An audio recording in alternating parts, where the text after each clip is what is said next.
Welcome to the Minx and Muse podcast. I'm your host, Crimson Minx, creatrix of Minx and Muse, a dark feminine playhouse where we awaken our innate magic through esoerotic dance and witchcraft. Welcome to the portal of enchantment. Welcome, Beth, to the Minx and Muse podcast. How are you today? I am doing wonderful. Thank you so much for having me. Yes. Oh, the pleasure is all mine. And I have been so excited to talk to you on this platform. You are the newest instructor in our online community and membership, the Makes and Muse Multiverse, and you teach a new class called Metaphysical Geek Out. Yes, I do. And it's a fun class where it named itself. We literally geek out and just talk in circle about metaphysical topics. And I have found that you are super qualified to lead this class because of your day job, because of your interest, because of your spiritual pursuits. You really are an amalgamation of immense metaphysical wisdom. So, why don't you tell us about yourself and perhaps what I just hinted at? Okay, no problem. So I am a nurse. So I do have a, quite a bit of like medical background, but I've also the environments that I've worked in have also had a lot of mental health components to them as well. So much more holistic, like whole person approach.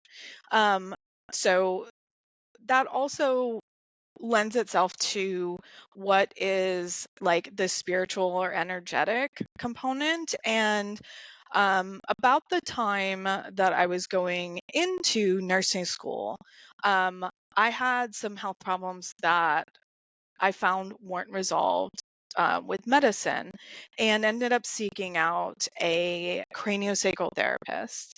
And we can talk a little bit more about the craniosacral later, but I don't want to go off on quite a tangent right now. But the point is that like as I was getting into medicine and into nursing, like I was simultaneously taken on this parallel journey into alternative modalities and spiritual experiences, and the two like getting to know um the two of those simultaneously and experiencing the two of those both personally and like moving into professional realms with taking courses, starting with like craniosacral and moving into Reiki and some um, other practices.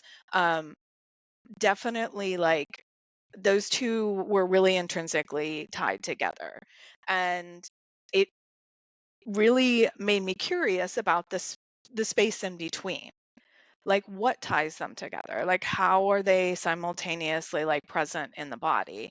And that's really where geek out comes in, because I love the idea of universal spiritual practices, things that show up in practices all over the world. How do they show up in the body? Why are they working for us? How can we harness those things more, knowing um, that they do interact with our physiology? So that's my geek out. Oh my goodness. Yes. And hopefully people will get to experience one of these geek out classes because it's so interesting. What we'll do is we'll bring up a topic that aligns with our month's theme Mhm. in the multiverse, and you'll kind of thread the discussion through of like, this is a metaphysical concept. However, this is how I can kind of quantify it and qualify it through science. And have you considered that you'll also see this expressed in this way in this different cultural practice? And we kind of weave them all together and realize that there really is this unified thread between metaphysical world, scientific world, the physical and the spiritual, across cultures and time, you Yes, know? absolutely. Yeah.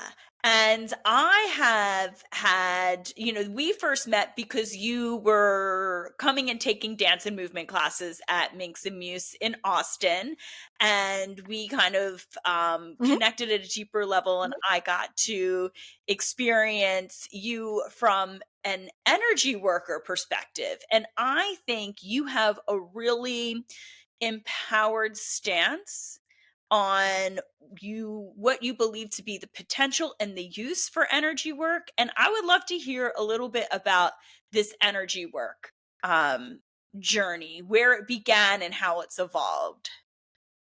Some of my earliest classes, in terms of Reiki and craniosacral, the idea that the practitioner is a conduit. And so we become, as we're learning, we're kind of, the skill that we're developing is getting out of the way. Can you explain to us what cranial sacral is? Yeah, sure.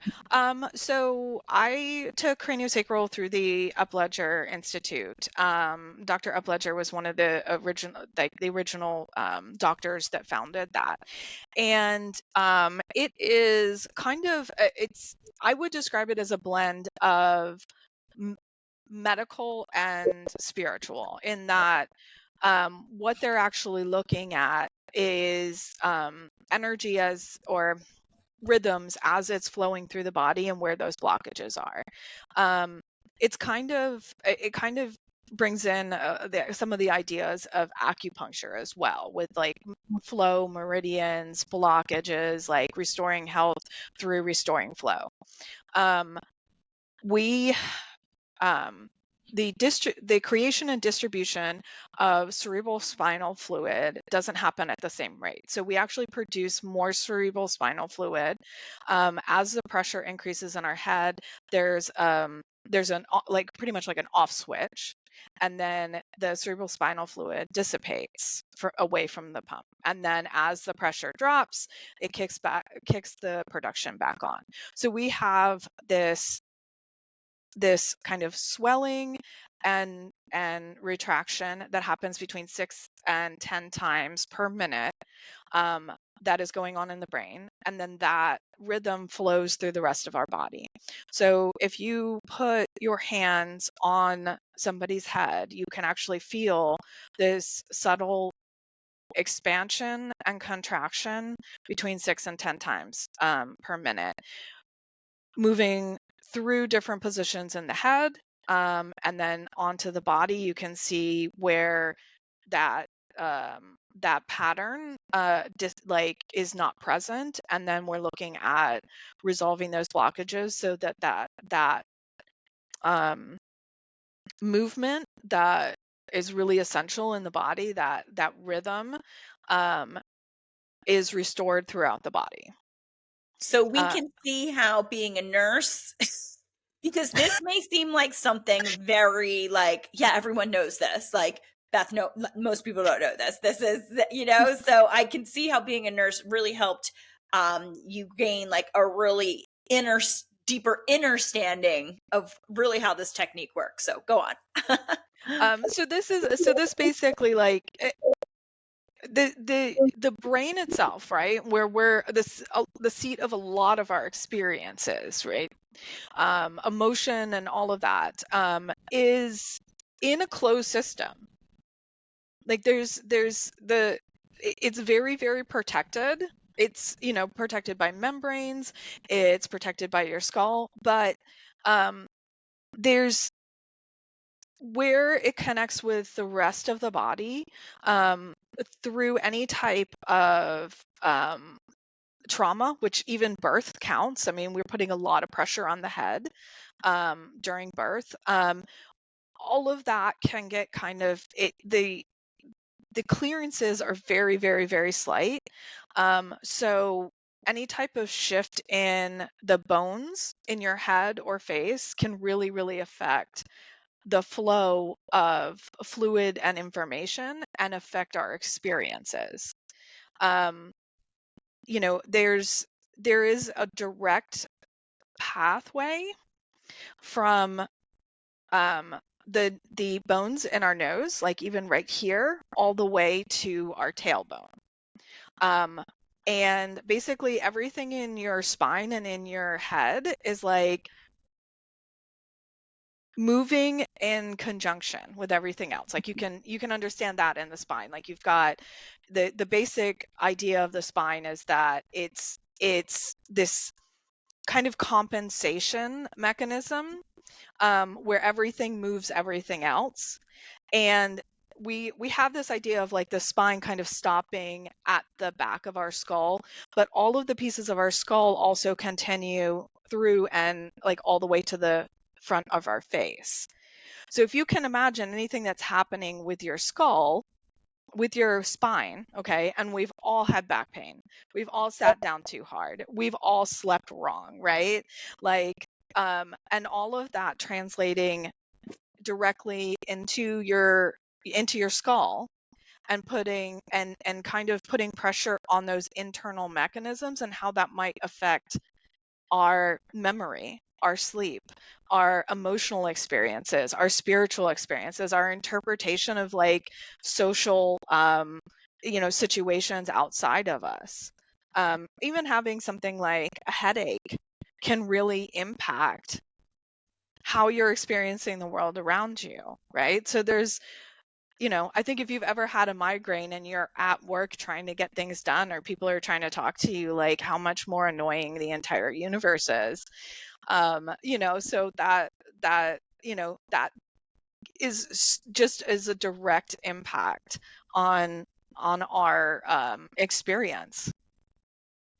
I was literally thinking migraines. I was like, oh, so many people have migraine issues, Mhm. and it's interesting. And they don't know what causes migraines, right? It's like, it's hormones, it's this, it's that, it's the allergies, it's whatever, And again, this is Mhm. where we, in a class, we would geek out and just kind of more tie perhaps some less, some more metaphysical concepts to it, even.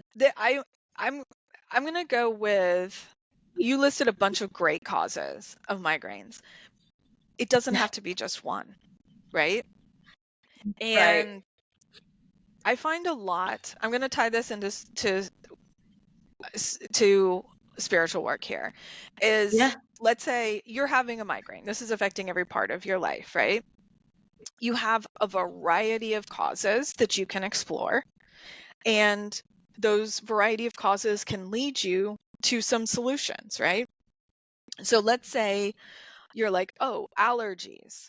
Do I also have a runny nose, right? Oh, have I taken anything for my allergies? Like, is it just the season, right? Or, do I need an air filter in my home? Do I need medications? Like, now you're empowered to say, okay, maybe I do need to look at the air quality in my house. Maybe I do need to take, like an ongoing allergy medication. Um, do those things, right? Am I still experiencing migraines? Like, let me look at screen time. Let me look at posture. Let me look at how long I'm sitting every day, right? So we're empowering, but by even knowing what could possibly be the causes, where, some of us are just going to go to the doctor and be like, fix it, right? And Yeah. then some of us are going to be like, let me figure this shit out, right? And exploring what you could actually do. And I feel like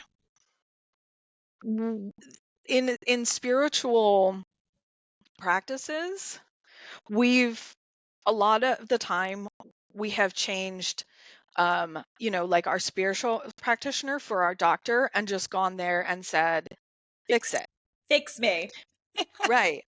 But where Uh, I love geeking out is what could be the possible causes of this, which gives us an insight of like, how can I examine my life and make changes or experiment with changes, um, a variety of changes.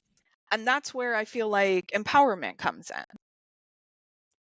Yeah, which is, totally understand is frustrating because in the meantime, you probably do need the pills and the doctors and to manage it until you're like, doing your aside research because, I know it has a lot to do with people's moon cycles and hormones and deficiencies. And it's like, oh my gosh, you could spend years testing all the different things. In the meantime, like I do need to work, right? And so, but I love really what you hinted at there, which is just in the way we need to be active in our medical care, we need Mhm. to be more active in our spiritual care. Yes, absolutely. Absolutely. I use this analogy when I am at work in terms of nursing, and health maintenance. And I think um, it kind of does apply to spiritual practice as well. I use the analogy of doing the dishes. Like, there's a certain number of dishes that you're going to create throughout the day. And you can do the dishes every single day, and it might not be your favorite job to do, but there's only so many dishes. You knock it out, you're done, right? Mhm. um and you could do them every other day, but the job takes a lot longer. You could hire somebody to do the dishes, but the chances are the dishes are sitting there until that person shows up once a week, right?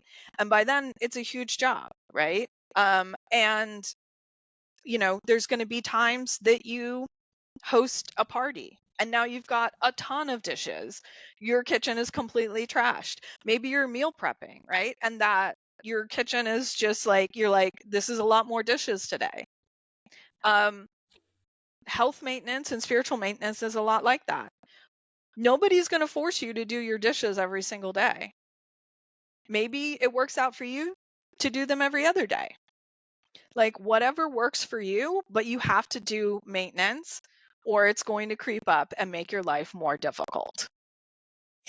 And we've had some really good conversations about how I think, we've all been there, where when we start finding this work and we start working with different metaphysical practitioners, we expect them to clean all of our dishes all the time, which is like, I don't know. I guess there's certain rich people who have never done a dish in their life, but like that's not what we're about here. So maybe this is where the analogy is lost. But maybe we let that one go at this point because I feel like so many of us have been like, I'm going to go to a Reiki practitioner and they're going to fix me and they're going to heal my past wounds and they're going to heal my emotional issues and my trauma or whatever. And I just get to lay there.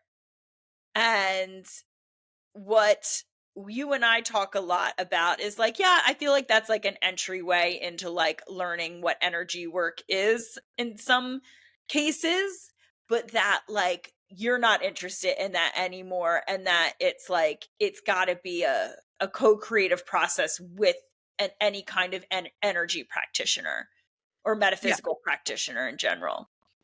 I feel like, going back to my analogy, I feel like you just hired somebody to come in and take all the dishes out of your sink and just remove them from your house.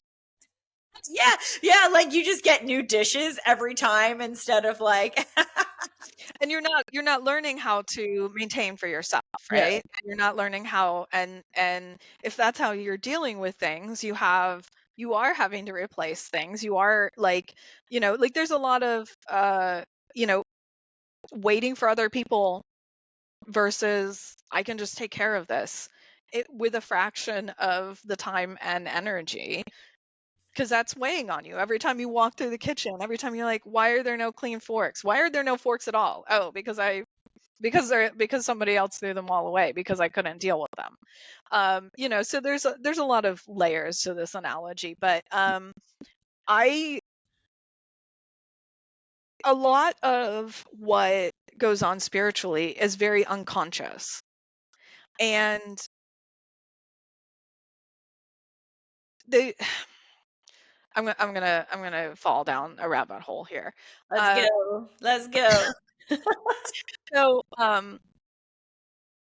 a lot of our behaviors are unconscious, right? We partner with our physiology to perform the biological function of survival, right? So before we even get to how does this feel, right, for an emotional, experience, what is the greater meaning of this, like the spiritual experience? We've got to keep this meat suit going, right? And so there's a lot of things that our brain is doing automatically, right? And we don't want it to stop doing those things, right? But we have to kind of examine, what is it doing for me? Do I want to keep that on autopilot, particularly in interpersonal interactions or intrapersonal, like, interactions, right? Like, how are we relating to ourselves? Like, what are our stories? What are the things that drive us? What are the things that we believe about ourselves and how we show up in the world? And if we're not examining those things, they remain unconscious and just keep plugging along, right? And so there's a lot of different concepts about how we interact, and I don't think one of them is better than the other. It's what resonates with you, right? So one of the things that we talk a lot about is shadow work. And the concept of the shadow actually comes from the psychologist Carl Jung. Jung, don't come from me. Don't come. Um, you can make it as fancy Yes. or Okay. yeah. Um, so sorry, I'm nervous. Okay.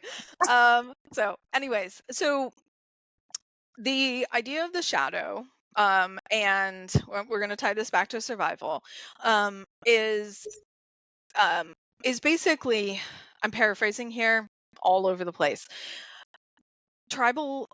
We are tribal creatures. None of us survive without the tribe. Right. And we start learning at a very, very, very young age, like way pre-verbal, what is acceptable and not acceptable, right? And so the unacceptable parts of ourselves, and as we age, those become more and more subtle and refined, start getting pushed back into the shadow. And we learn what is acceptable and how to show up and be accepted by our tribe, because this is a very, like, biological survival thing, right? So our brains, this is not something we can talk our brains out of, because our brains, like, very much are like, well, the opposite of following the rules is dead. So that's not an option, right? Like, Right. that's so what we're the for Zhang, you see, I did it again. I threw young. In that structure, in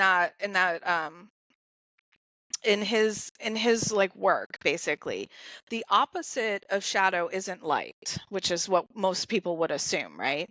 It's actually ego. And ego is a very unconscious thing, right? So we have these two like polarized, forces in our lives, and both of them are very unconscious. And we need ego, right? Ego is a lot of survival pieces, and we can't just like get rid of that either, right? And but we can bring a lot of this to up, like, kind of up for conscious reflection, and in that way we can start working with it. Where we kind of get into this kind of hamster wheel is when we don't look at what is the survivability of this, right? There's certain things that we expect our body to. The example I use is when your car starts slipping on ice. Like, your body responds faster than you can think, okay, like driver's ed. I was in 9th grade. I was in 10th grade. I was in 11th grade, whatever it was. I can't remember. High school is a blur. And they said to turn the wheel.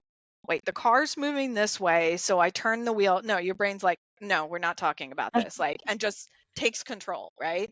And so those of us that have experience driving on ice, like, you're like, thank you, brain. Thank you, because I couldn't do that. I couldn't do that. Like, that's part. There's so much stuff that our brain is doing that we really need it to continue to do, right? And Like so breathing. yeah, but there's a lot of social things that we are doing that we're processing so quickly, the same way that we're processing slipping on ice, right? Which, like, I think we've talked on past podcasts how that then is filtered into our intuition. So yes, Yeah. like, Yeah. Yeah, and there's a lot of it that we're not aware of that we're doing, right? We're picking up on all kinds of like facial cues, we're storing information, we're prioritizing, oh, that was important. Like all of a sudden I'm picking up that person's angry, I'm going to listen a little hard, like now I'm recording more information, right? Like, oh, my boss is angry. This is going to directly affect my survivability. Like, there's a clear line to like my paycheck and buying food and having a roof over my head. Like, your brain is like, we're going to prioritize, like, we're going to store way more of this conversation than we would, our average conversation. If we're not looking at our behaviors in terms of survivability, then I feel like we're doing ourselves a little bit of a disservice, and our unconscious is always going to override our conscious, right? And I think a big piece of examining things that way is gratitude. ooh, go on.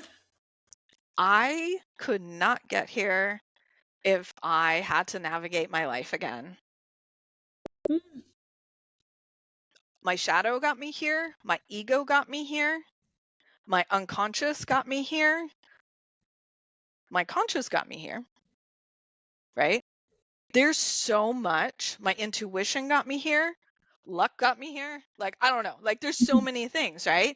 But if I had to like go back to infancy and just use my conscious processing to navigate that again, Like, all no, logical. yeah, no chance. No chance. No chance whatsoever I would end up here again. I don't even know how I got from last week to this week. Let's be real. Like, some major like coincidence, magical shit has happened in the last week. Like, you know what I mean? Like, what my brain volunteers up for like conscious reflection. Even so being it like, Which is like what I always refer to as the difference between, I love how you're putting this more like scientific type mhm, of or even psychoanalyst type of language to it, because it's what I consider the masculine versus the feminine energetically, which is the masculine is linear and logical. mhm, It's the conscious. And so it's exactly what you said. I am going to plan out everything, and we hear this a lot. You want to make this happen, well, you better have a 20-step plan and checklist and all of that, versus like the feminine, which is the intuition, it's the non-linear, it is the subconscious, yep, and it is really something that we dismiss its importance in terms of like moving through life, when really, as you just stated, like, it really is the more powerful or dominant way that we are led through life. We just maybe don't recognize that. yeah, yeah. And I mean, I feel like one of the things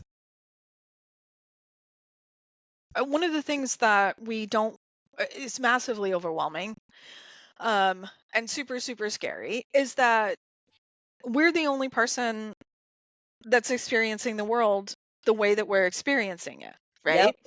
And nobody else is feeling our feelings. Nobody else is hearing the exact same thing the way that we are, right? Um, Nobody else is like, if we're all listening to the same podcast, we're all going to take completely different things away from it. Different things are going to resonate. Different things are going to be like, that are going to irritate us, that feel contrary to our belief system, right? Different things are going to challenge us. Different things are going to be like, oh, I'm taking that, I'm writing that down, right? So, um, no, we are the like, it's kind of scary because your brain is like, no, we need some consensus to survive, right?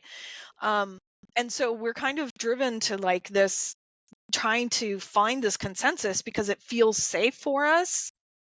But we're the only person who's experiencing what we're experiencing at the time we're experiencing it, despite there being 8 billion other experiences going on at the Right. same time. Because we're also bringing our own, obviously, unique perspective of growing up Hmm. and, parental influences, familial, cultural, Hmm. religious, whatever. And so I know. And I think sometimes algorithms make us think that we're all perceiving and experiencing life in one way, and it's so divisive to be like, well, you're obviously wrong if you're not having this experience, because there is like an echo chamber that makes us think that there's like everyone's having the same experience of me, when really, like, oh, that is detrimental. But the To reason that we accept the algorithm Yeah, is because it's modeled after our subconscious. it confirms like what Yeah. we, yeah, oh my gosh, oh, that just made it sound a little But nefarious. we also, like, we believe that we're unbiased, right? So we love the idea that Google is unbiased, Yeah. and it's not. It's designed to reinforce our subconscious. All of Dang. it. Like, it's picking up on, so like, even the way one of my friends reached out and said, "What do you think about magnesium?" Like, I googled magnesium and, like, all of these great benefits. And I said, "Did you Google the opposite? Did you Like, what's the Google downside of what mag? is the down like?" And she said, "No." And I said, "You should Google the opposite. The opposite question that Mm, you Googled, because Google is designed to make you feel good about the search results, so that you dang. keep using Google instead of switching to Bing." Like, if it gave you challenging information, you would be like, "No, I'm not using this again." And so she did. Like, and I recommend this for anybody. Anytime that you're Googling something, particularly if it's going to affect your health, figure out what the opposite of the question is. Like, what are the benefits of magnesium, right? And then what are the dangers of taking magnesium? And compare which one of those. And so she got like a whole list of, magnesium may help with this, magnesium may help with this, and then she got like, if you take too much magnesium, it will stop your heart. I'm paraphrasing horribly here, Right. but like, it was literally like, and she was like, "Oh, okay, not messing with it." Like, Wow. it might help me sleep, but could I mess this up majorly? And is it in a whole bunch of other supplements I'm taking, and I don't really know what the total, you know what? Nope, not messing with it. Not that I'm not, I'm just saying, like, that don't all magnesium is good for some people, and all of these things. There are some health benefits, there are some, side effects, like all of this. Talk to your doctor. Okay. Um, Talk to your health professional. Ah, I Goop, do not Goop count. is Yeah, not your, yeah. Google it. Like, I am not your health professional right now. I'm using this as an example. Disclaimers. Yeah, I feel like Goop is not your doctor, Right. or Oh. or a TikTok influencer is not your doctor. But also, bringing it back to how you've been really, as a nurse, been able to integrate some of more metaphysical and spiritual concepts. Like, do you think that there is, and this is totally a leading question, so challenge me if you'd like to, but do you think that that is maybe a shift you're seeing in the medical community, or a needed shift in the medical community of considering um, medical care or healthcare, I guess we could say healthcare, beyond perhaps what is being taught in med school? Yes, and to kind of, I'm gonna go way the hell back. Be like, as medicine is developing, are you familiar with like the whole Tesla Edison kind of war, right? And like we ended, like Tesla was like free energy for everybody, and Edison was like pay me, and he wins, right? AC/DC type of Yep, back and yep, forth, yep. why we have light bulbs the way, yeah. So for the medical community, this is monitoring electrical activity and monitoring magnetic bleh, Oh, activity, magnetic activity. So everything in nature exists as an interplay between electrical and magnetic. Like the Earth is magnetic, most of the rest of the universe, atmosphere, blah blah blah. A lot of that's all electric, right? All of down to our DNA replication. Like one strand is electric, the other one is magnetic, right? So there's this interplay between electric and magnetic that shows up from the smallest even atoms, right? Like there's it's those are there's always like two opposing forces that create the space for life, if that okay. makes any sense. Okay, so in the human body, we typically look at electrical systems. So like if you do an EKG, you're looking at the electrical current that's running through the heart, right? And is the electrical systems of the heart functioning, or are they dysfunctioning? Are they erratic? Are they like causing like the heart as a muscle to contract, right? There is also an equal magnetic resonance of the heart. So the difference is that the electrical monitoring requires us to be very, very close to the heart, or to be like, we're not actually attaching to the heart, we're attaching to the skin, right?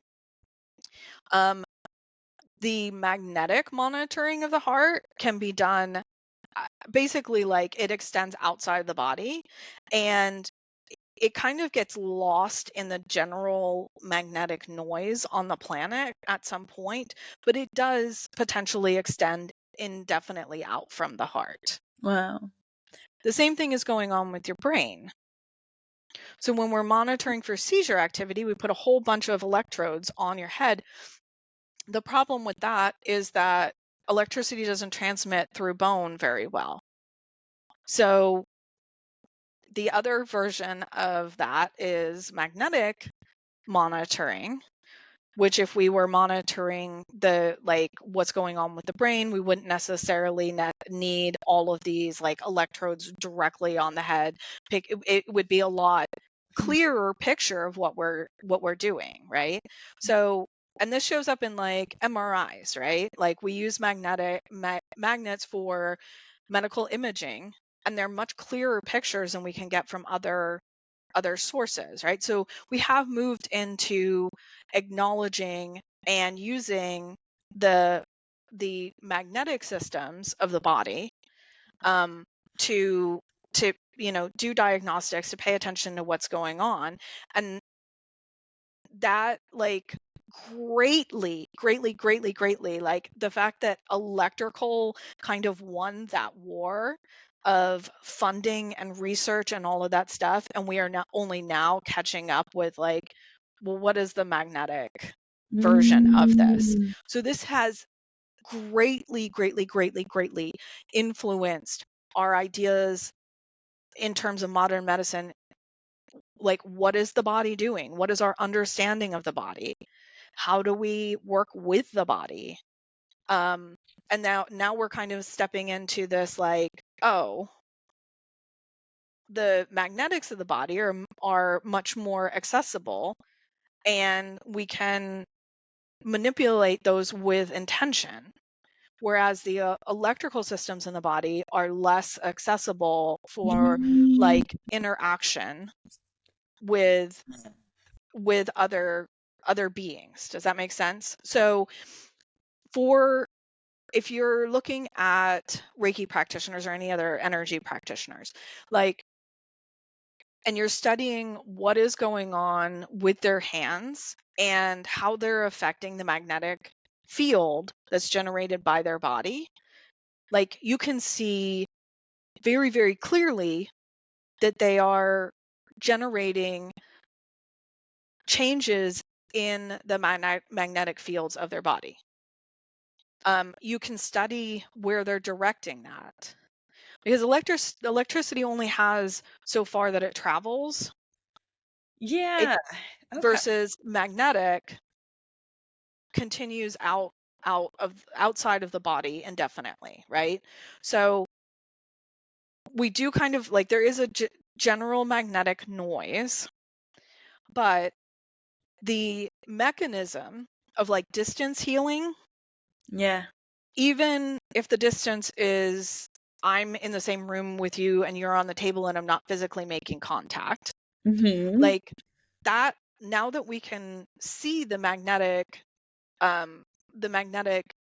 fields of the body, we can see that people are intentionally like changing their fields, are strengthening their fields, are extending their fields, and that other people are affected at distance by those fields.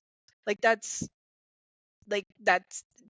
but because we go back to the electrical magnetic war for funding and research, we are only like now really stepping into that. And that's what it comes down to, is like the same thing with Tesla and Edison. It's like money. Like, can we turn this into money? Shock. Right?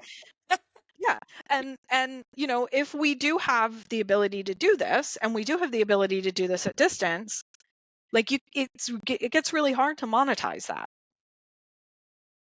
And it's because they say that you can do you can affect someone's energy through a Zoom call doing an energy session, and it's Mhm. literally just you're saying, and we'll get more into this, but it's not it's you're the conduit through which you send the intention, and even over a distance somehow your magnetic fields are interacting and Mhm. affecting. And I mean, okay, so not a scientist, not a medical practitioner here, and let me ask you, is this account for things like, but I am a witch, and so does this account for things like lunar influences, planetary influences, in terms of like, would that, like how it affects the tides, for instance, would that be more of like a magnetic type of influence? Would that be an example of that, versus like circuitry is our electrical? So yes, because the entire world has magnetic components, like down to the atomic level, right? And we're looking at there's Well, I'm sure there polarity plays into this as well. yeah, right, yeah. So we've got the whole of the earth is like magnetic, right? um we've we've proven that there's that intention, things so let me go back to tides, because you mentioned that, right? um we have we actually rotate inside the tides. So the water of the planet is stable. Mm-hmm. It's being pulled towards the moon and it's being pulled towards the sun, right? The Mm-hmm. water doesn't actually move. It just stays there, right? We are actually spinning inside of an oval. So our perception is that the tides are coming in and out, but the water is actually just sitting there in space in the same oval. We're just like, we're moving through the skinny part and then the fat part and then the skinny part and then the fat part. Because it's elliptical, yeah. Yeah. And so, but there's so many studies that show that we can put particular intention into water and see it affects crystallization, like when it freezes and stuff like that. We can demonstrate that, if we're sending negative thoughts to plants, they won't grow as well. Like there's so much of our thoughts, and let's translate this into magnetic signal that are going out into the world, right? Mm-hmm. And how we're thinking is affecting the world around us. And if globally we are experiencing the shadow, right? Like currently, I would say globally, there's a lot of shadow. You don't say. Maybe my algorithm is just feeding this to me. But I'm just going to say there's a lot of war, there's a lot of hatred, there's a lot of separation, there's a lot of fear. And so there's this, what, like the static is a lot of that, right? And that's affecting the water, it's affecting the plants, it's affecting, like, that is like the general magnetic static of the world right now, right? Is that we're contributing in a major way to how the earth and all of the systems and all of the elements are functioning. And it's not just it's our emotions and like, it's, I think that's something that's really important, that I think sometimes people just think mindset, when really the influence is going to be through the emotions that these mindsets create. Yeah, and it goes back to, are we going to survive? Right. Like, if my tribe is absolutely batshit crazy right now, does that affect my Yes. survival? Hell yeah. Like, even like, let's look at the healthcare industry right now. Mm-hmm. What the actual is happening? You know what I mean? Like, it used to be, there is complete staff turnover every 5 years for all major hospitals. Wow. Nurses are leaving the field faster than they're coming into the field. And is that an American thing or Yeah, a global thing? American thing. Okay. definitely American. I don't know if it's happening everywhere else. I don't think so. Because there's a lot of nurses that are like, I'm leaving. Yeah. So I'm imagining that it's better elsewhere. I don't think it's perfect elsewhere, No, but absolutely. it's unsustainable. Like the patient ratios are just unsustainable. Like I think we all know that the healthcare system in the United States is at a point of collapse. It's catastrophic. Like the way, and like, not getting into any specific care or how we're doing that, but Yeah. we have changed it from keeping people People healthy to to keeping them the healthcare healthcare systems to be profitable. You always have to remind people that in the United States, Yeah. that healthcare is a for-profit system in this country. This is not something that is supposed to be serving the people. It's Hmm. supposed to be making money. And yeah, I I feel could. like that translates directly to, I don't know if this is going to help me, because I don't know if if It I'm benefits if it's benefiting the system, Does it right? benefit the system for me to get better? Whereas something Hmm. like, there's, and I'm not shit talking on, don't go to the doctor, don't get your vaccines or whatever. Like, Yeah. that's not obviously what Beth and I are saying. But because I don't want, to be one of those people that are like, don't go to the doctor when you have a sickness and then you die, so that's like ridiculous. But going back It, to the sovereignty you said before, where we mhm. have to be participants in our medical and our spiritual care, like, Mhm.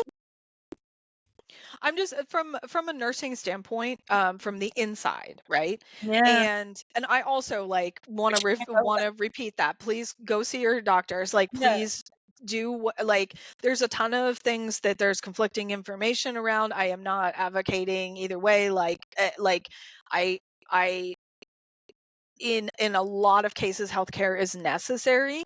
And the Um, doctors and the nurses are operating within the system that exists. yes, So that's, yes, it doesn't speak to their intentions or desires or anything like that. right, right. But I think that there's just a general acknowledgement is that if it that the current system is profit driven, and so I feel like the individuals within that system are doing the best that they can. um like, the doctors are doing the best they can, the nurses are doing the best they can. Like, when you are face to face with another human being, like, you're like, oh, that's a person. I'm going to do the best that I can with what I've got to help this person be in the best health that they can. But But like, resources are available to me is now being affected, and what resources are available to me on a personal level, like what I'm outputting versus what I'm like filling myself with, is now greatly affected. and keeping in mind that everything, and this is academia, and I know we have a lot of people in our coven who are in academia in some sense, and how Mhm. that is all it's the same problem where it's all based on money, and that they can only get funding. The funding comes from the pharmaceutical companies to study the things. So Mhm. the pharmaceutical companies don't want to talk about the magnetic influence, because how Mhm. is that that's not self-serving, because they're Yeah. not going to receive that money that they put into funding back. To recognize the system, I just kind of get irate when I'm a centrist, where I'm like, hey, we meet in the middle, right? Like, they both have their validity, but I just get pretty upset when people would say, like, oh, that's quackery, in terms of like the body holding on to stress and emotions is affecting one's health. Like, that's silly. Like, is it? No, no, it The absolutely does. It absolutely dismissal does. of the things we talk about at Minx and Muse, which is like, are you moving your body? Are you doing somatic expressions? Are you, vocalizing and shaking and dancing and connecting with yourself? Like, oh, that's silly. Is it? Or is that actually, could that be an ally of yours in your overall healthcare? I'm gonna I'm gonna I'm gonna go back to medical and whip it right into your answer. Okay. So for me as a nurse, the number one thing that I can do to impact my patient's health is education. Yeah.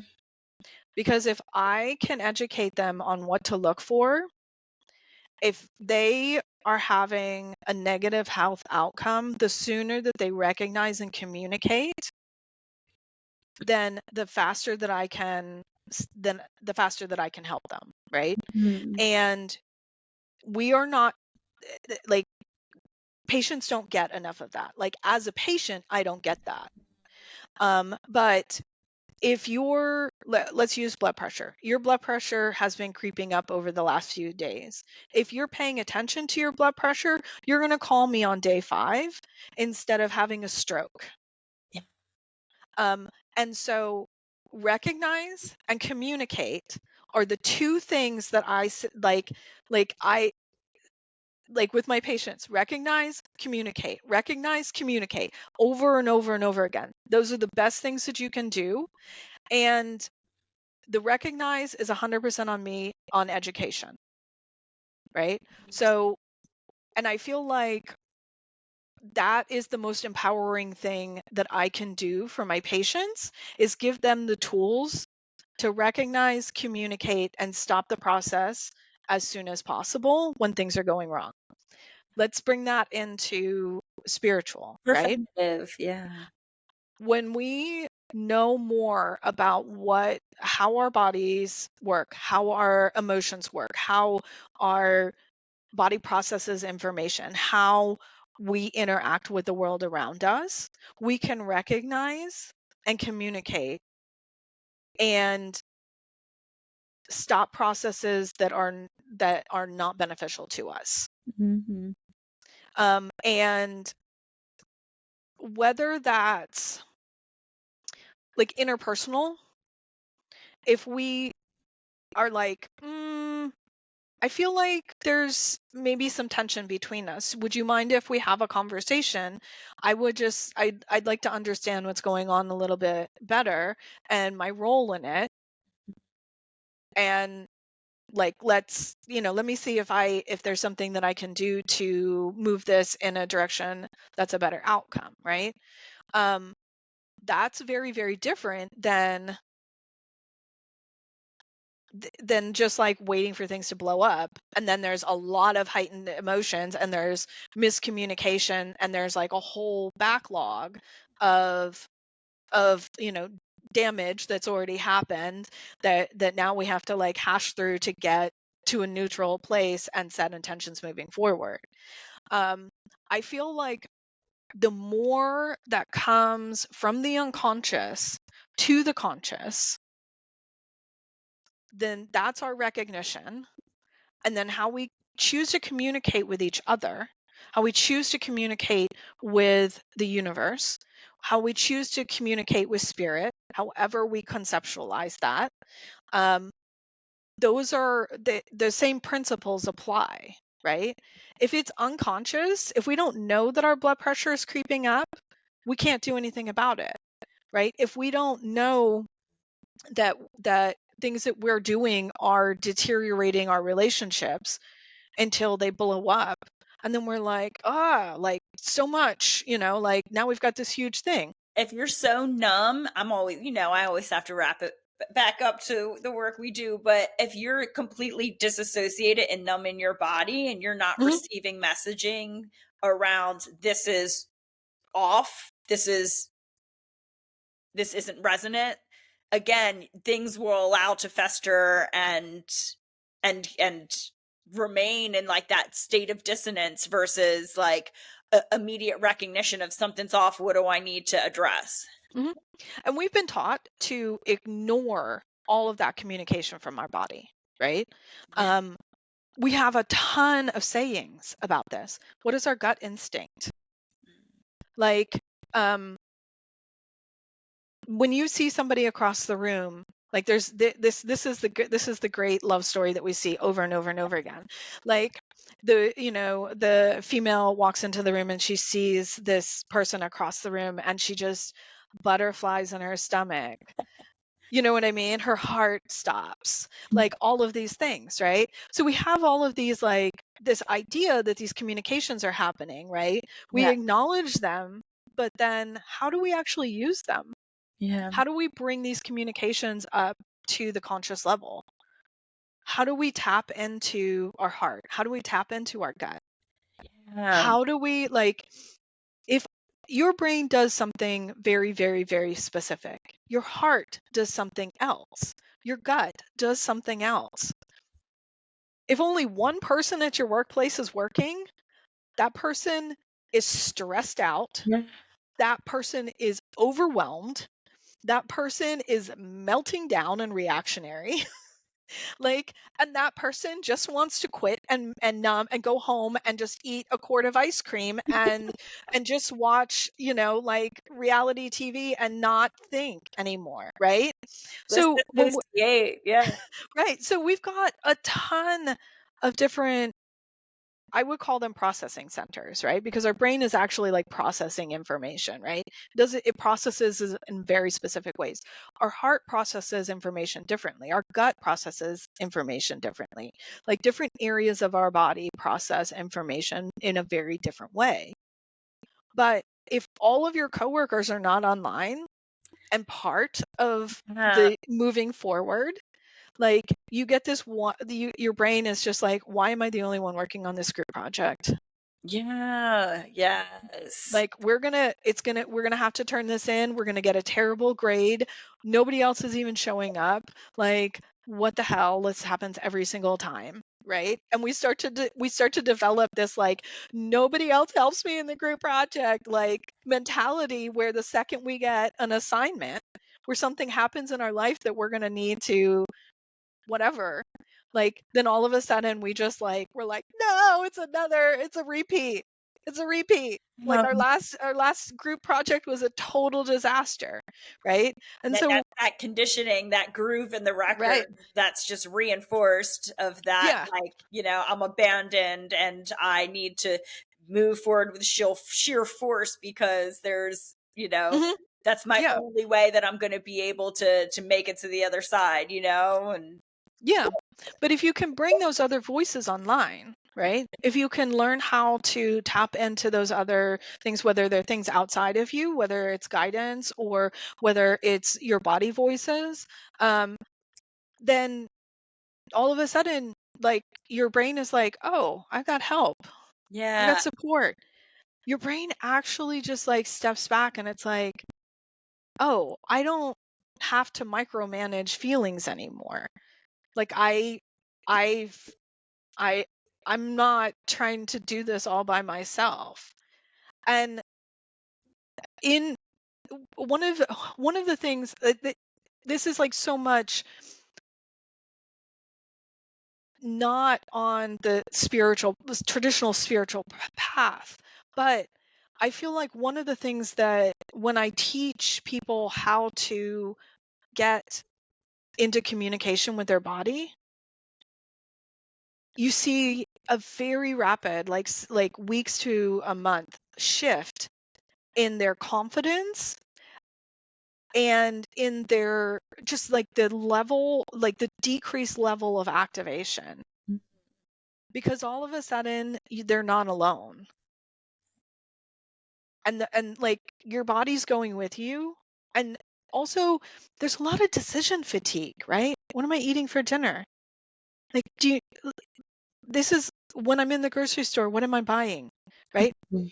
Just the sheer, like, just going to the grocery store and being like, body, what do we need? Great. No decisions. yeah, I'm just walking through the grocery store, checking in with my body. Like, I'm scanning with my eyes. I do a lot of thumb rolling, which is one of the techniques for body communication. And so I can just be pushing my cart, running across like the produce section with my eyes, thumb rolling. Okay, oranges this week, not last week. I don't know. But I'm glad. I'm glad I'm not making this decision, right? I feel like it's so much less stressful to have my body be able to tell me this is what we need this week. yeah. It's almost like connecting to that flow state, that enigmatic state that people are always trying to seek, where it's like working with the universe or Mhm.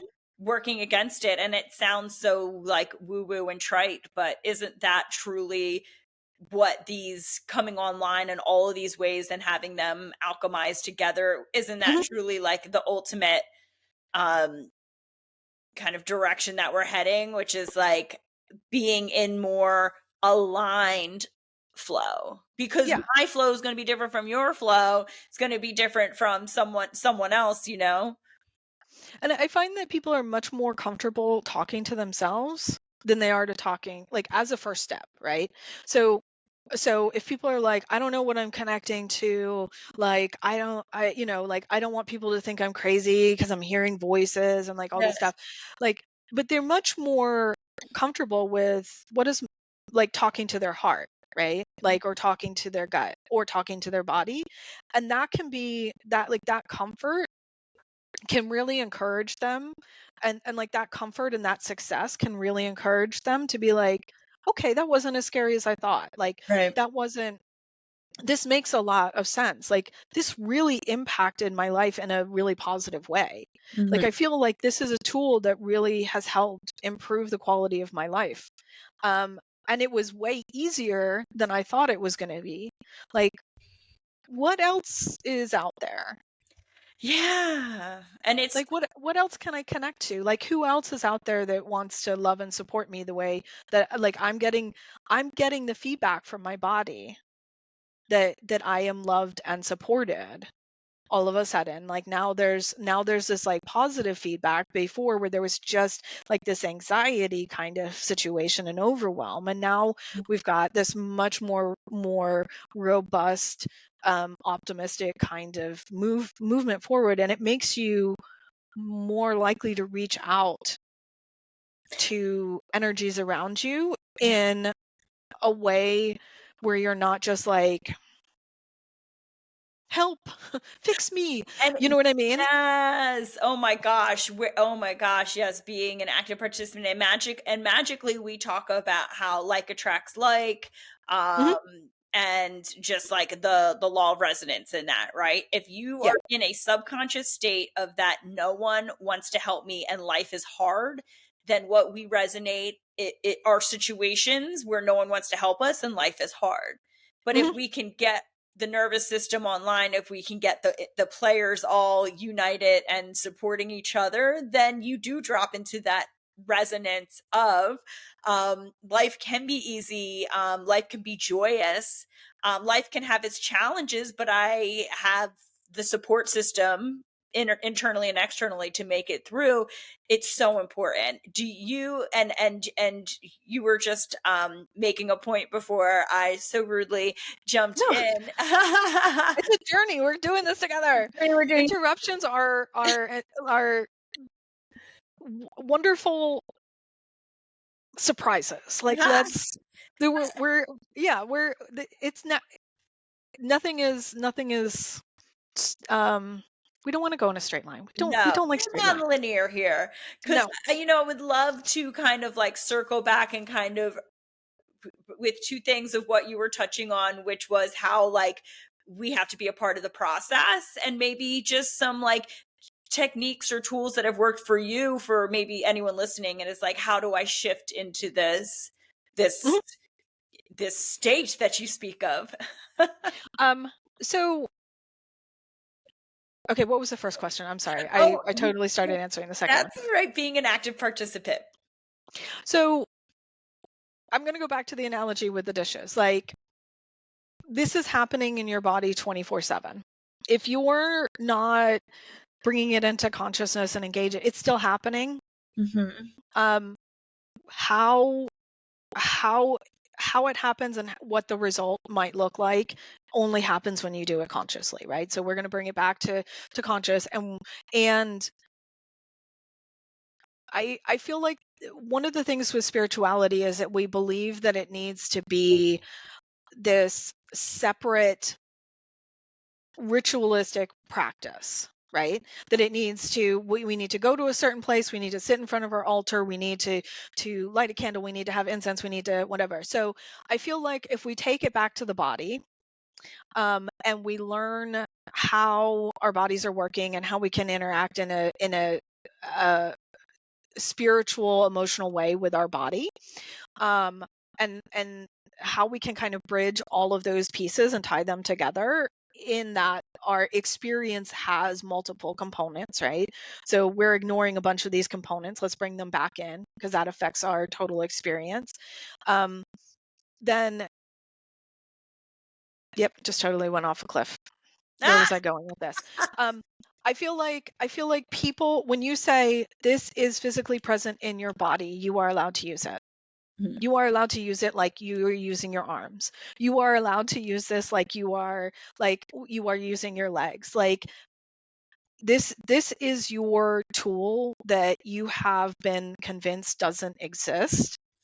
That we and Because no one can make money off of, or big money off of, there Yes, is no money in research. The calisthenic jazzercise, I don't know, whatever this, the esoteric dance council, I'm not giving money to research to qualify mhm, and quantify and to put into medical practice or whatever the right, benefits of you being in your body. There is no kind of grander council for that because there is no right. pharmaceutical or something connected to it. Mhm. There's no keeping you sick. It's just a thing that you have that you can maintain. And so it's not going to be the dominant voice. When we're doing this and we're doing it with intention, it becomes hardwired in our body. Like, the way our nervous system works, the more we do something, the more the neurons that fire together wire together, and they get faster and faster and stronger, right? So we're going to start off a little clumsy. We're going to be reaching out with intention, but eventually those systems come online, and like they come online smoother and faster and more confidently. And when we find ourselves trusting our body and trusting these systems and trusting these voices within us that are guiding us from different perspectives, then when we have that internal confidence, and then we reach out into the world, we're reaching out with confidence, we're reaching out from in a positive way, and we're engaging the world around us, the universe around us, the different forces around us in a empowered state where we are engaging with comfort, and we're engaging for the experience, not for the fixing. And the universe is going to give us what we ask for. So if we are going and saying, I am broken, fix me, the universe is going to be like, here's your Band-Aid. And if we go to the universe and we say, I am a powerful, conscious, present experience that is happening in this meat suit, and I want to expand beyond this, I want to reconnect with my full experience, like good, bad, ugly, elation, disappointment. I want the whole kabang, like just bring it, right? Like I want like blow my mind. Let's do this, right? When you connect to the universe in that state, the universe is going to be like, yes. Yes. Oh, look out. Yeah. Yeah. And so we're going from like for me, it goes from learning these techniques where we're tapping into our body, whether you're picking out a cantaloupe, like these things add up to spiritual practice. It's the same systems, it's the same experiences, same communication. Like start little, take some baby steps, but if you're taking the steps, you are going to get more confident, you're going to be running, you're going to be dancing, you're going to be doing all of these things. It's just a matter of time, and it's just a matter of what you want in the process. Like I want to empower people to have their full intentional engagement, whatever they're comfortable with. Do they want to run? Do they want to dance? Do they want to leap? Like, I want their spiritual body to be able to respond to how they want to experience the universe and not be afraid of experiencing, right? Because because we want to, one of the big things is like our brains are constantly in survival or not survival. Our heart is willing to experience. Our gut is willing to experience. Our body is willing to experience. If the only thing that's going on is survival, not survival, like you're missing out on all of the joy. Like you're missing out on the color. You're missing out on like get your heart broken. Yeah. You know what I mean? Like get disappointed. Like learn that those are experiences and not survival, not survival. Yeah. Right? Because one of the big things is like we are so goddamn resilient. Oh yeah. Like, but when your choices are only survival, not survival, like you can't screw up. And that's such a mental state. Yeah. And it's for people who remain in that mental state. And I think that's why anxiety is so prevalent, because we know anxiety is in the mind and obviously manifests in the body, but it's like, okay. But it's also a physiological state. Yeah. You can't talk yourself out of your brain. Mm-mm. Yeah. Your brain sees that coming because you learned it from your brain. Yes, it's where your exact argument of like, and this is where these other parts of ourselves come in. Mm-hmm. And you know what I just keep hearing from everything you've just said is embody. Mm-hmm. embodiment, it like whether it's just doing the thing to have your heart broken, right? Like Mhm. feeling heartbreak, dancing, choosing a cantaloupe at the store based on your body and your intuition and your gut, you know, Mhm. all of these are acts. These are not listening to this podcast and then continuing to just think your way through life. Right, right. This is And the same way that your physical brain, your physiology is also your experience. Mhm. Your body, your heart, your gut, all of those processes are also like the physiology, the Yeah. physical part is also your experience. We tend to think like emotions are this thing that is just like floating around unattached to anything. Like, no, there's the meat's doing that. It's it's a combination of experience and meat, right? And the same thing with falling in love. We think this is just this, magical untethered thing. No, you've got that, but you've also got the meat of it. Yeah. You know what I mean? Like there are physical changes in your body based on your interaction with that person. Like, let's tap into that. Like, instead of it just being this disembodied idea of like all these emotions like floating around out there, all these thoughts that are disappearing into the world, like the we can't it's difficult to take all of these little things and then tie them back in. Let's go to the body and keep these things like this feedback loop, this electrical magnetic, this dance, right? Like we've got to engage the physiology and understand the physiology. And for a lot of us, if I tell you there is a physical place in your body for this intuition, people are like, "Oh, I thought it was just coming from some like conceptual universe." Like, no, where the universe attaches into your body, is in your body. There's a nerve cell in your body that is like experiencing this. Like, stop trying to control the universe. Get in and build your system, build your physiology in a way that serves you, the same way you would build your muscles if you wanted to do something physical. Get embodied. And it's when we're talking about body, we're talking about step by step. It's it like that. It's so much easier to exercise than it is to connect to this disembodied idea of spirituality, right? So those things like start with the thing that you can control. Start with the thing that you have feedback on, right?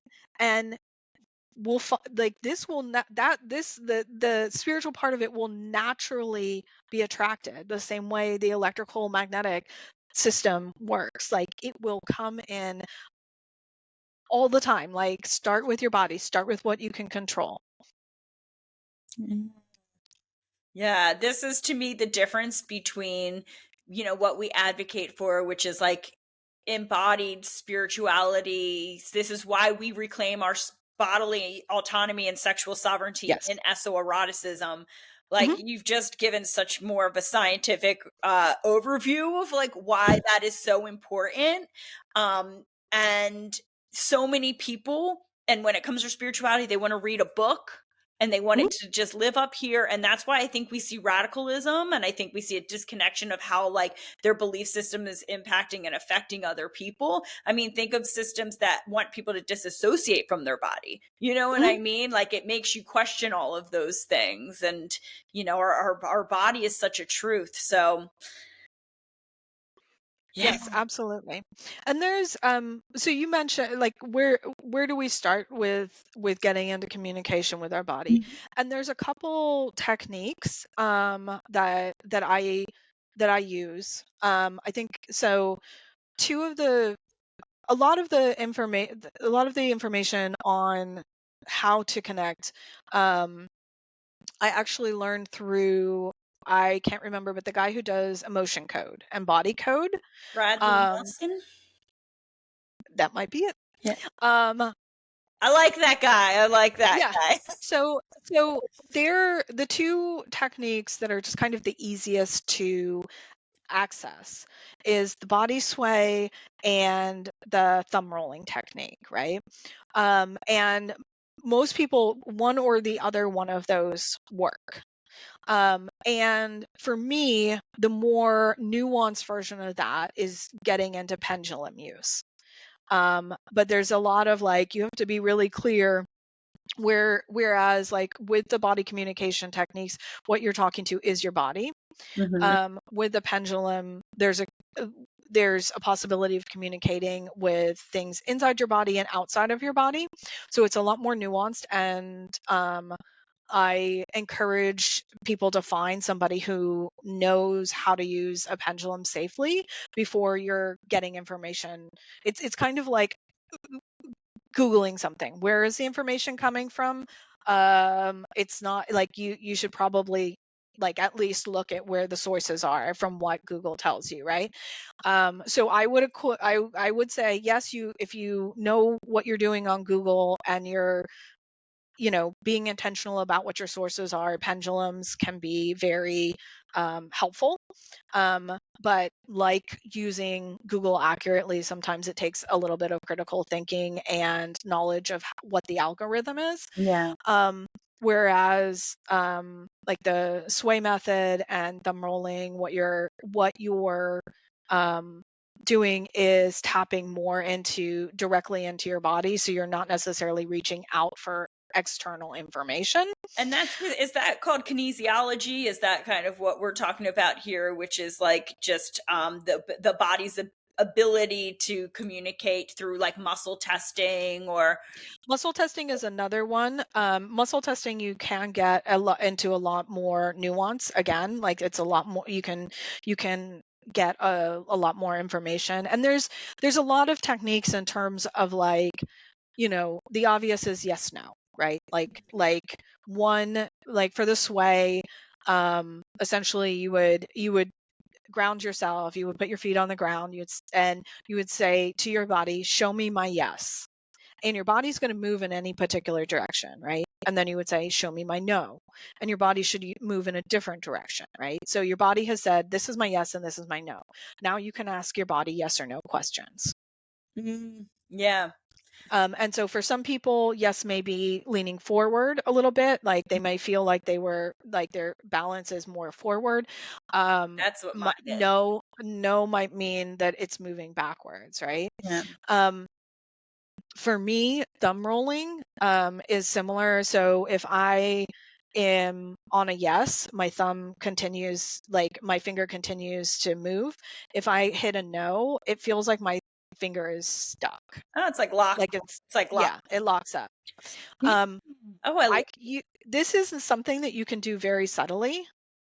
Like you don't have to have your eye on it. Like you can do it. Like if I'm walking around in the grocery store pushing the cart with here and rolling my thumb and reach, you know what I mean? So like you can, this is just like something that once you, I keep going back to the grocery store example, but that's like, because we get it. We've all yeah, been right. there. Yeah, it's decision overwhelm, right? Like that's one of the places that is like constant decision overwhelm. Um and so just like being able to check in with my body, and you know what, if my body says no, we don't need ice cream, but I want it, that's fine, I'm getting it anyways. There are some times that my body, like I have been really surprised at what my body has been like, no, we actually need ice cream this week. Like there's more to it than just the physical. Like you need some ice cream this week. Like let's make some good choices. Maybe it's a smaller container. Maybe it's not like maybe it's not like Rocky Road. Maybe it's some vanilla. Like we can add some fruit. Maybe it's something like that. But you will be surprised at what your body tells you it actually needs, right? But that's one of the more subtle ones. Like if I go to a restaurant, I probably have my hands in my lap, or I'll just be scanning the menu and like thumb rolling at the same time, and it'll be like, this is what would serve you the best, or these two items pick whatever you want. And we've been so taught to like, no, look at the macros. And then I want you to do the research on expo. Well, like we want to logicalize it. Is that a word? We want to make it logical so much when this is an alternative to really having to have that overwhelm on our logic. Yeah. And trusting the spiritual connection and intuitive connection, which is based on patterns that we've experienced throughout our life. It's not just coming from like a spaghetti monster or something, you know? Right. And I think once our bodies are constantly sending us information, right? So our brain is constantly filtering this out. The example that I use is we put our we put our socks on,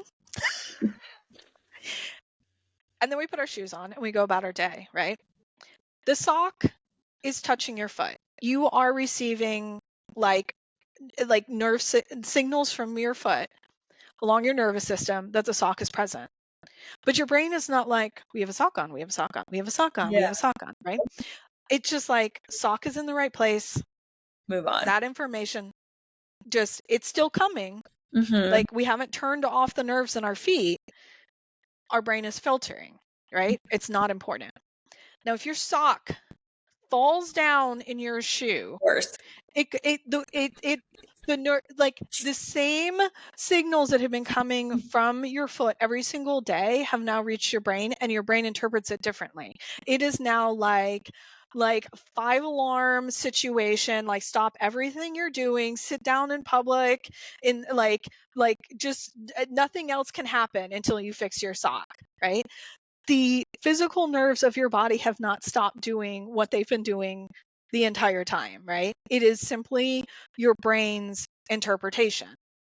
And I forget where I was going with this. What were we talking about? That habits and patterns, I think, is what you were. Oh, we have learned that basically, do I need this for survival or not survival, right? And social expectations are survival. So we've turned off signals. Like we only acknowledge our bladder once it reaches a particular level of fullness. We only acknowledge our hunger once it reaches a particular level. Yeah. There's a ton of stuff that is going on with our body that we're like, between this and this, it's not happening. We ignore it. Once it reaches this level, it's going to be, and things like, like we just can't all be just peeing all the time. You know what I mean? Like there's things that's like, that would greatly impact our survivability. Like if I can't manage my bladder at work, like that's going to impact whether or not I can work. Right. Like that's going to impact my paycheck. Like there's all of these things that like we don't think of. In order to survive, I need to ignore. Yes. But a huge piece of it is that. Yeah. And so we need to, because we spent so much time filtering and ignoring all of these signals, we need to bring intention around reconnection and turning that on. And when we practice these techniques, those lines of communication, when we're prioritizing it, right? So when I'm just going back to the same example, when I am listening to my body about what I need at the grocery store and I physically am feeling better, and I am more physically capable and I am more emotionally stable because I'm not like crashing on the sugar and just hungry all the time and like doing all of these things that do affect our emotional state. Like now my brain is like, oh, we are contributing to the survival picture, like let's prioritize this as well, right? Mhm. So it becomes more and more accessible. Those neurons that are firing together wire together, and your signal becomes clearer and clearer and clearer. And it's all about, so, what I'm hearing and taking away from that is that it's all about devoting yourself to this as a practice, as a lifestyle, as an embodiment, Mhm. versus I'm going to go and do this once and expect to be fixed. Oh, I Right. do this when I am in really tough shit. When I'm like in a pinch, it's like, no, Mhm. this needs to be integrated as part of your lifestyle. So it becomes Mhm. integrated. Yeah. So, Another way of thinking about this is relationship. mhm. Like, how are you in relationship with your gut? How are you in Yeah. relationship with your heart, right? Right. Are you If just going taking them out every like once a month or right. And so you can start to see some real, like, get some real feedback from these processes and really build up confidence Mhm. in your ability to build relationship and build communication within your body. Mhm.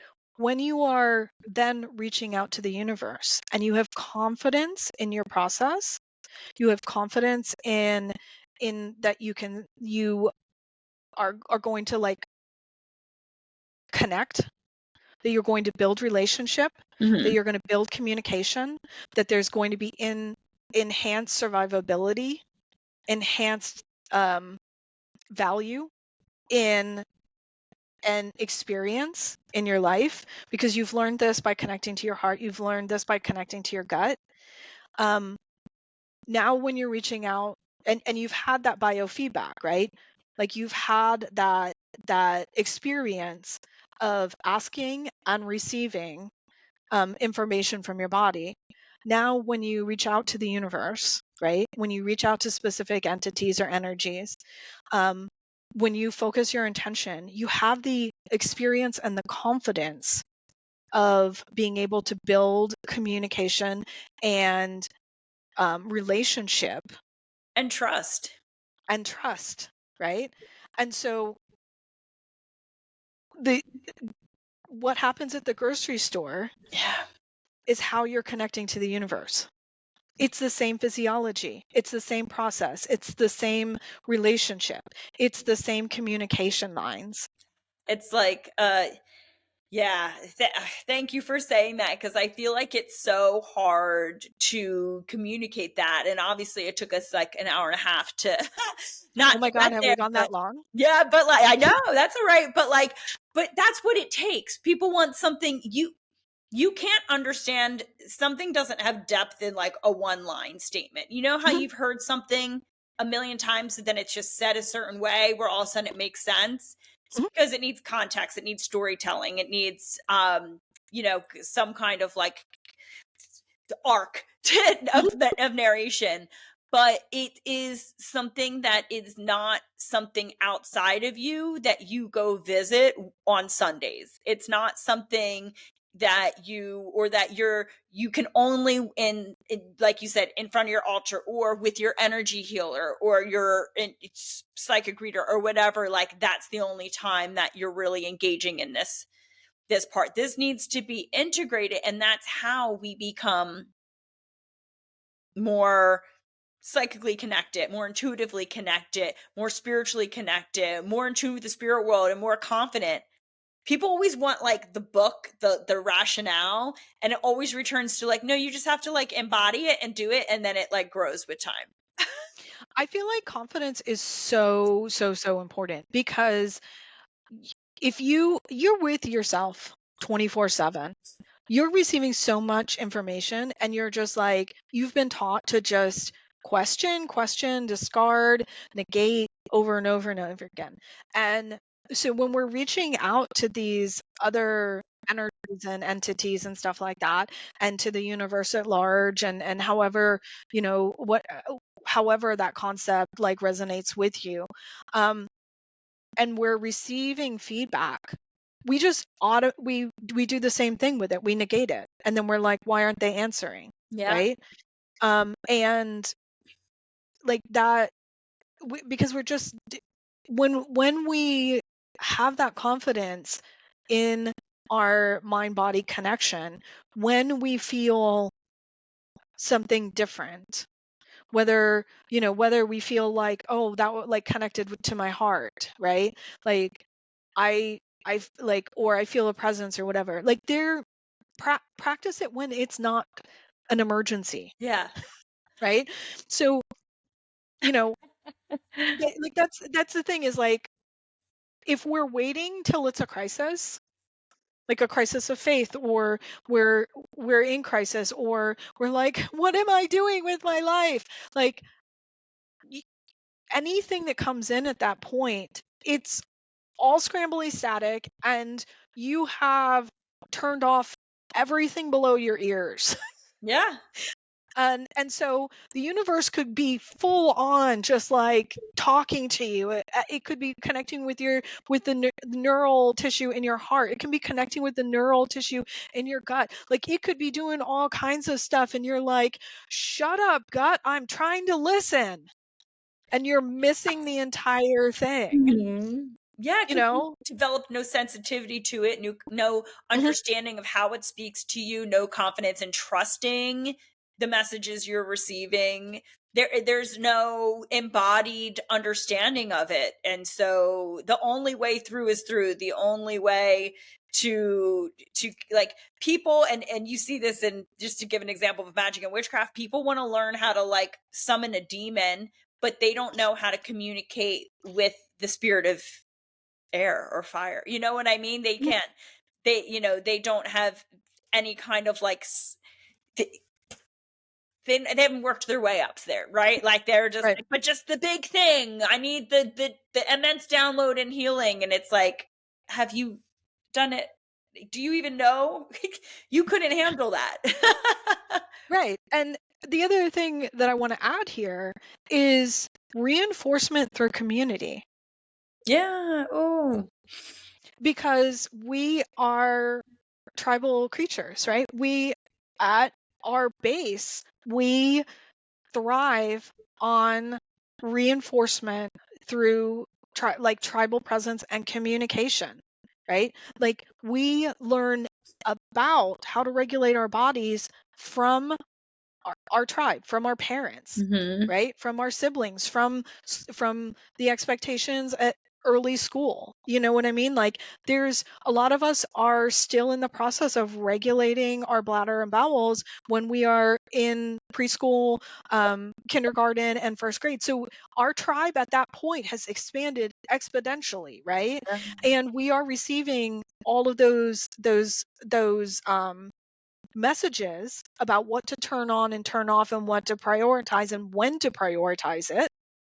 Like, when do you have to go to the bathroom, right? Right. And I'm harping on this because this is actually one of the first things that is like, where we really have to master this, or it's really shows up in our in how we move through the tribe, right? So this is like and it just ties into all kinds of shame and disappointment and all kinds of negative emotions, and this is like really, really like the first major thing that we step outside of our families and outside of our comfort zones and have to learn in these really uncomfortable environments, right?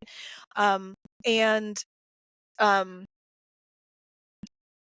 when we are relearning our bodies, the same situation applies, right? So if we are relearning how to connect to our heart and our gut, that tribal support is so important.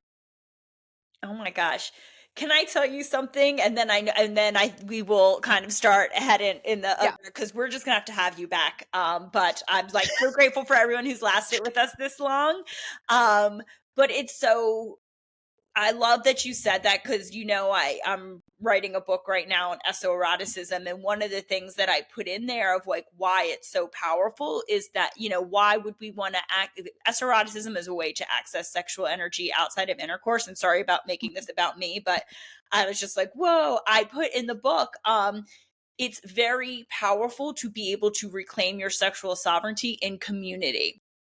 Yes. And that the esoeroticism allows us to reclaim our bodily autonomy and our sexual sovereignty outside of the bedroom, which in a public community based environment, and the benefits of that are so much more than I think people recognize or give credit to. That having a, like you say, a tribe, a community of people to do this work with, Mhm. which is going to be hard to do when it's like getting, you know, just you and a partner, right? Or partners, or just actual intercourse. It's two completely different ways to look at things. So, and Think about the environment where you learned how to present yourself as a sexual being. yeah, Like for most of us, that was junior high through high school, right? right. Like there's a certain amount of like It's a social as aspect to it. yeah, there's a huge social aspect of it, right? And most of us, like the same thing with potty training, is we're a little bit too reserved, we're a little bit too flashy, we're a little bit too in your face, and we're getting massive amounts of feedback from a large group of people, right, in those environments, and we are getting conflicting information, right? And so there's this huge like surviving middle school and high school. Like I say surviving on purpose. Most of us feel like Oh that. yeah, that was not fun. Don't make me ever do that Yeah. again. So there's like you learned how to be a sexual creature in middle school and high school. Intellectually, we know that that was an absolute cesspool, and none of the lessons that we learned there serve us as adults, right? I'm looking at you, Chad. Not Chad. Ah. But when we want to learn how to be healthy, we're going to hide in our bedroom. Mhm. Like we're not going to have like it took that much influence to shut it down and to bring shame in, Mhm. and we need that support.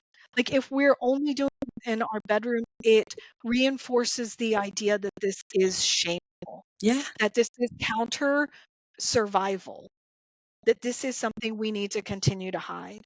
When we have people show up for us, even if we are having a personal experience inside our own body, that person is having a personal experience inside their body, that person is having a personal experience in their body. The fact that they're not attacking you Yeah. as you're experiencing what you're experiencing in your body means to your brain, this doesn't kill us. Yes. And all of a sudden, it's available biologically to you to be in your body again. So you need that Social the reinforcement. social reinforcement, even if it's not like I'm not going to tell you how to be in your body. No. You know what I mean? Like, and I love the way that you teach classes because it is internally guided. Oh, thank you. I love, and but it's the external support and validation that allows those internal processes to happen safely. We And the talk, fact oh, you are a master oh, Beth, at thank you. creating that environment. Well, and what we talk about is, you know, how witnessing each other. We say we don't perform for each other. We're witnessing each other because Mhm, holding that space for someone to authentically express without. I love how you put that. Like, and they're not going to attack you. Is doing some subconscious sorcery that mhm. people are not aware of. So yeah, man, it's uh so thank you for bringing in the community aspect. And sorry I kind of hijacked that a little bit and kind of like, No. but I was, you know, just for people who are listening who do this esoteric work, like I hope they're understanding, like there's a reason why certain things work and why certain things are effective, and Mhm, people, it's so easy to say community's great because it's fun. It's like, no, like, community, I like that you could bring in the metaphysical geek out of like, no, why, what's actually happening there. And mhm. I mean, we need to, there's so many other things I want to talk to you about. And I am so happy to have the podcast back because I, have taken some time off and have really been doing some reflection, and long format is what I'm just interested in, and being able to have these long conversations. So I already know some other topics I want to bring to speak to you about. So we're going to have you back as a regular guest. But in the interest of time, so we can finish this up under 2 hours Mhm. for our I'm listeners, so sorry. don't you I'm dare. No. If I didn't want to keep talking, I would have guided it out. But we need to, sometimes things need to go on an adventure and a journey for things to really make it make sense, And Mhm. so, I thank you for all of the shares and the insights and your wisdom. And we're so lucky to have you in the multiverse, and this class is fucking phenomenal. So, and we'll have you back on here. But let's kind of go into, because I feel like you wrapped it up so beautifully, and so let's go into the questions that we ask all of our guests, as kind of like a uniting force before we sign off. And the first is, what is your personal mantra or source of daily inspiration?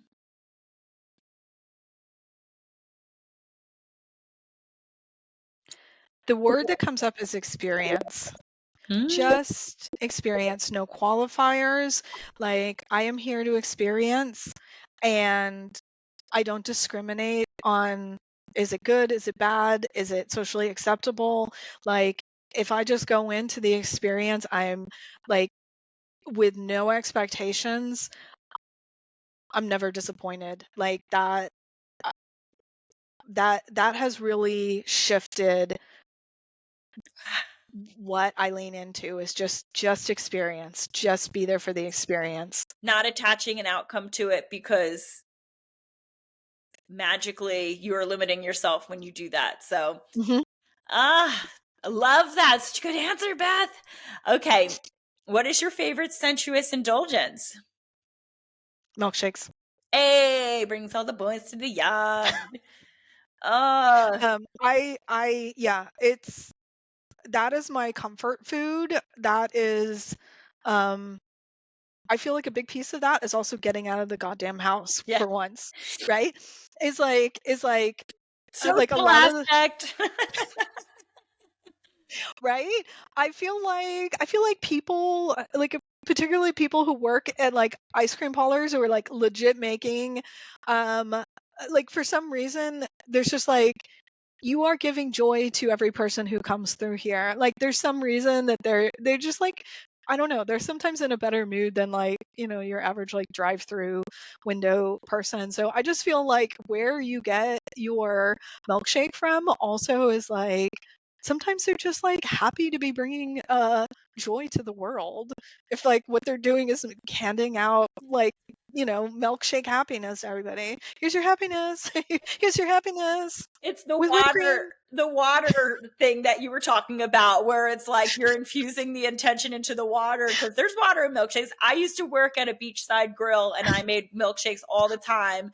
And I mean, tell me a milkshake by the beach, like, Oh, just on a sunny afternoon. I'm telling you, that was nourishing. yes. Yes. Full body and mind. I love it. Okay. And final question, what does living fully in your power as a witch look like to you? Communication. Communication. Okay. I feel like communication is empowerment. Like, I feel like, being open to communication, and then that empowers me to make a decision with more information. Like, I that, like, connection and communication is key for me. I was not, I'm not even just saying this, had a conversation with a friend yesterday and was saying, like, I just don't think that there's any relationship that can't be at least balanced out in like a place of, okay, we can walk away but not completely in rage, like, but Mhm. there's no relationship that can't be saved in one way or another, um if conscious communication is brought into play. And I think that's that downfall of so much is just either under communicating, over communicating, not having emotional intelligence weaved in to your communication, not being self-aware in really what you're communicating, or I don't know. So yes. That's I brilliant. I feel like I feel like I hear you is one of the most powerful things that the universe can say to any of us.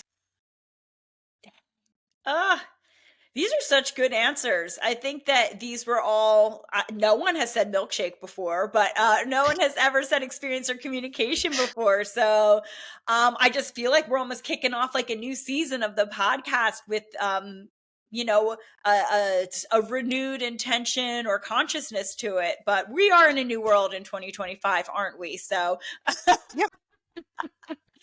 Yep, we need new strategies to navigate the new world, and you know what? When we're kind of on a blank slate, that is the best time to bring conscious creation into it and really lean into making it reflect what we want to see in the world. Let's manifest the shit out of what serves us and what supports us as a community and as individuals. Let's do it. So mote it be. That came up multiple times this month. Our archetype was around fire, and or our theme was around fire, and we're like, it's a lot easier to build a fresh foundation from scorched earth than having to like trying to work with some kind of pokey things that are still working and work around some, just fucking Yep, scorch it. we are definitely scorched earth right now.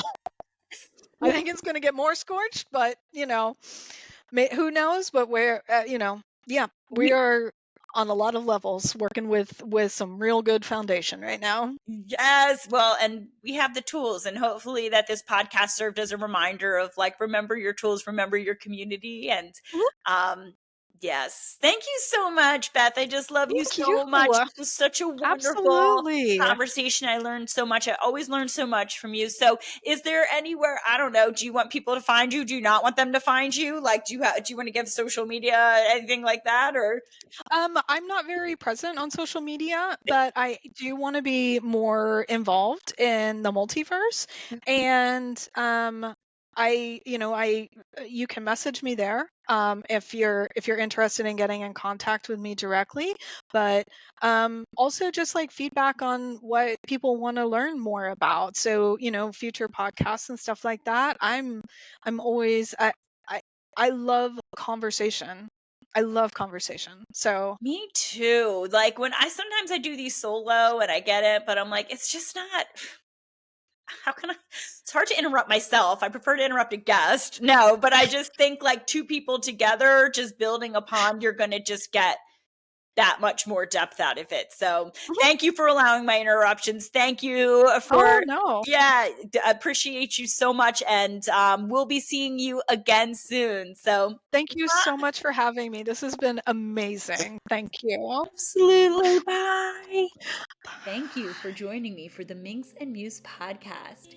You can find show notes and learn more about the studio at www.minxandmuse.com. As a reminder, it is our birthright to transform, expand, and safely exist as sensual, conscious, and empowered creatures. I'll see you next time.